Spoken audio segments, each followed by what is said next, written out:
So இப்போ right சைடில் தெரிஞ்சிருக்க மாதிரியான ஒரு சூப்பரான இன்ட்ரோ பார்த்தீங்கன்னா அந்த லைட் வந்து பாஸ் ஆகிட்டே வரும் டெக்ஸ்ட்டில் இது மாதிரியான இன்ட்ரோ கிரியேட் பண்ண போதும் கைன்மாஸ்டர் அப்ளிகேஷன் யூஸ் பண்ணி. ஸோ இப்போ பார்த்தீங்கன்னா ஏற்கனவே செஞ்சுருக்கேன், அதை உங்களுக்கு காமிக்கிறேன். ஸோ இது பார்த்தீங்கன்னா இந்த கோஸ்ட் ஹாரர் ஃபிலிமில் அந்த சவுண்ட் எஃபெக்டோட போடும்போது வேறு லெவலில் இருக்கும் உங்களோட இன்ட்ரோ. அந்த பீட் சவுண்ட் போட்டிங்கன்னா வேறு லெவலில் இருக்கும் அந்த இன்ட்ரோ. பார்த்தீங்கன்னா அந்த கலர் அப்படியே மூவ் ஆகிட்டே வரும் டெக்ஸ்ட்டில். ஸோ ஃபர்ஸ்ட் இதை வந்து 16:9 ரேஷியோ செலக்ட் பண்ணிக்கோங்க. ஒரு பிளாக் இமேஜ் வந்து சூஸ் பண்ணிக்கோங்க, அவங்க டிஃபால்ட்டாக கொடுத்துருப்பாங்க. அண்ட் வந்து 6 செகண்ட்ஸ்க்கு வந்து எக்ஸ்பேண்ட் பண்ணிக்கோங்க, 6 செகண்டுக்கு எக்ஸ்பேண்ட் பண்ணிக்கோங்க. எக்ஸ்பேண்ட் பண்ண பின்னாடி பார்த்தீங்கன்னா டெக்ஸ்ட் அப்படிங்கிறது செலக்ட் பண்ணிக்கோங்க. இதில் பார்த்தீங்கன்னா உங்களோட நேம் இல்லைன்னா உங்களோட சப்ஜெக்டோட டைட்டில் செலக்ட் பண்ணிக்கோங்க. இப்போ என் நேம் நான் டைப் பண்ணிட்டேன், ஓகே கொடுத்துருக்கேன்.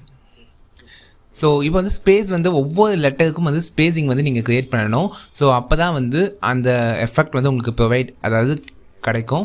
ஸோ இப்போ பார்த்தீங்கன்னா என் டெக்ஸ்ட்டு பார்த்தீங்கன்னா ஃபுல்லாக வந்து எக்ஸ்பேண்ட் பண்ணிவிட்டு அந்த 6 செகண்ட்ஸ் அதாவது 6 செகண்டுக்கு எக்ஸ்பேண்ட் பண்ணிக்கிறேன். ஸோ பண்ண பின்னாடி பார்த்தீங்கன்னா அந்த கலர்ஸில் போய் பார்த்தீங்கன்னா உங்களுக்கு வந்து அந்த க்ரே ஷேட் கலர் வந்து சூஸ் பண்ணிக்கோங்க. அப்போ தான் அதோட எஃபெக்ட் வந்து ஃபுல்லாக வந்து நம்மளுக்கு கிடைக்கும் அவுட்புட்டில். ஸோ இப்போ வந்து திரும்ப ஒரு இமேஜ் நான் வந்து ரெட் கலர் இமேஜ் எடுத்துகிட்டு ஜஸ்ட் அதை ரொட்டேட் பண்ணிக்கிறேன்.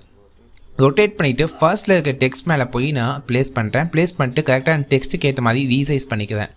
ரீசைஸ் பண்ண பின்னாடி பார்த்தீங்கன்னா அடுத்த ஆப்ஷன் கிராப்பிங்குள்ளே போய்ட்டு மாஸ்க் அப்படிங்கிறத செலக்ட் பண்ணுங்கள். கீழே இருக்க ஃபெதர் அப்படிங்கிற ஆப்ஷனை ஃபுல்லாக வந்து எனேபிள் பண்ணிக்கோங்க. எந்த அளவுக்கு உங்களுக்கு அந்த லைட்டிங் வேணுமோ அந்த அளவுக்கு நீங்கள் எனேபிள் பண்ணிக்கலாம். ஸோ நான் ஒரு 36, 46 அந்த ரேஞ்சில் வைக்கிறேன். ஸோ அடுத்ததாக பார்த்தீங்கன்னா நம்ம கீ ஃப்ரேமிங் பண்ண போகிறோம். ஸோ ஃபுல்லாக எக்ஸ்பேண்ட் பண்ணிவிட்டு அந்த சைடில் பார்த்தீங்கன்னா டெலீட்டுக்கு மேலே கீ மாதிரி இருக்கும், அந்த கீயை கிளிக் பண்ணிக்கோங்க.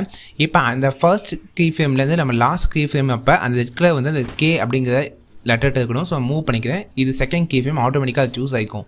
ஸோ இது ஆட்டோமேட்டிக்காக இப்போ வந்து மூவ் ஆகும். பார்த்தீங்கன்னா நான் மூவ் பண்ணுறேன். அந்த கீ ஃப்ரேம் ஃபர்ஸ்ட்டு வந்து அங்கே வச்சு செகண்ட் கீ ஃப்ரேமை வந்து அந்த இடத்துல வச்சு ஸ்டாப் பண்ணிங்கன்னா ஆட்டோமேட்டிக்காக கீ ஆட் ஆகிடும்.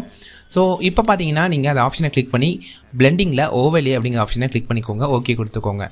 ஸோ இப்போ பார்த்தீங்கன்னா அந்த டெக்ஸ்ட் நான் மூவ் பண்ணும்போது அந்த கலரும் சேர்ந்து மூவ் ஆகுது. ஸோ இப்போ வந்து நமக்கு தேவையான அந்த அவுட்புட் டெக்ஸ்ட் எஃபெக்ட் வந்து நமக்கு கண்டிப்பாக கிடைக்கும்.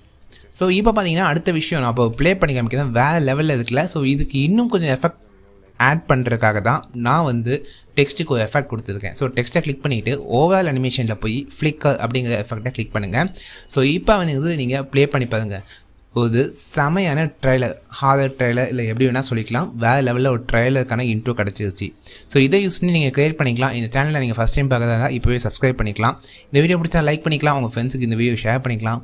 தேங்க்ஸ் ஃபார் வாட்சிங். அடுத்த நல்ல வீடியோவில் பார்க்கலாம்.